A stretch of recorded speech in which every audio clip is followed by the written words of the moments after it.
Yeah, ladies and gentlemen, you see, as you can see on this video, you are seeing the picture of Aproko Doctor and of course Bill Gates. And you are very much aware that in recent time, the issue of GMO has been trending in Nigeria, where a lot of people felt disappointed on Aproko Doctor, stating that Aproko Doctor came out on social media to try to explain to Nigerians that GMO is very good, is very healthy and all of that, and people bashed him because they knew that he was simply doing the bidding of Bill Gates. And that is very simple. That is the reason why we are saying it on this social media every day, that we should stop idolizing people in Nigeria, because those people you idolize can be used as weapon against you in the long run. But people do not understand. When we speak like that, they will think maybe we do not like that person, or we are this or we are that. But not be that one carry me come here. The reason why I'm here is to simply explain certain things to you about GMO. GMO, like they call it, genetically modified organisms. In respect to plants, you see, Aproko Doctor came out the other day trying to explain to us that our forefathers have been doing GMO. They've been trying to genetically modify plants and all of that. Even he used a case of, I think, banana or corn, that the corn we see today was not as it used to be in those days. It was genetically modified by our parents. Banana, the same thing, and stuff like that. Let us assume that our forefathers were doing GMO. They were genetically modifying plants. Let us agree that they were doing it. What is the process, or what was the process they were using? That should be the concern. That should be the question.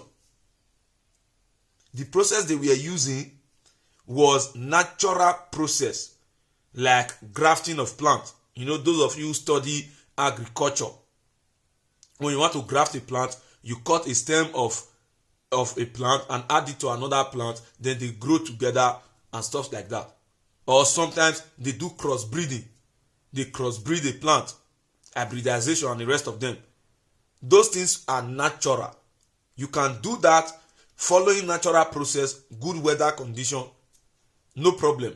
But this time around, we are talking about taking plant samples into the laboratory and infiltrating it with all manner of chemicals and what have you. All manner of compound and whatnot to try to adjust the naturally existing ones to form something you want to do. Now, let's not forget, the issue of GMO does not only border on human consumption. Say, oh, when human being eat it, this or that. You as a farmer, you should be concerned that when you begin to plant these GMO seeds, it can affect the texture of your soil. It can affect the fertility of your soil. Even microorganisms that are on the ground are victims.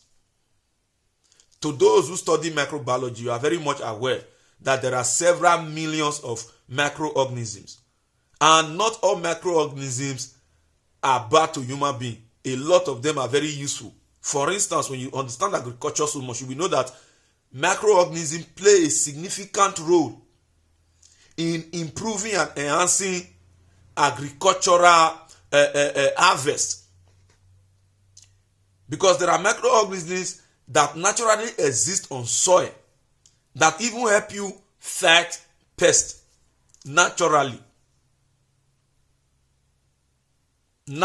Sometimes they primarily feed on those pests, or sometimes those pests naturally feed on them. You know, they call it natural enemies. So the ideology of this GMO that they are trying to preach to us, it doesn't make sense. It's just like science telling human being that no need for human being to mate before reproducing. That there are chemicals you can mix together. Just add one or two to eat from your womb, or from your semen, or from your sperm, as the case may be. Then a baby will be formed. Make it make sense. You see, whether you like it or not, genetically modified organism in respect to plants are not good for human consumption. They are not good for you at all. That is the reason why if you know a farmer or you have a farmer that is still in the village, educate them and plead with them to preserve the seeds they already have. They should preserve the seeds they already have, because this thing where they do so, first things first, Bill Gates should not be trusted. This is somebody that came out during the COVID-19. There was speculation that Bill Gates has a aim of reducing the population of Africa. And according to a small research I did the other day on this GMO, there are lab experiment they did using rats. They fed those rats genetically modified plants for about 2-3 years and discovered that the level of their fertility drastically dropped. But people don't do research. That is the reason why we embrace everything that comes our way. How can you expect that you will plant corn or you will plant vegetables who are prone to natural infestation of insect and pest? You say no insect and pest can eat it. If insect and pest cannot feed on your plant, what make you think it is safe for you as a human being to feed on a plant that cannot undergo the process of decomposition? Does it make sense? We have to be careful with what we eat. Otherwise,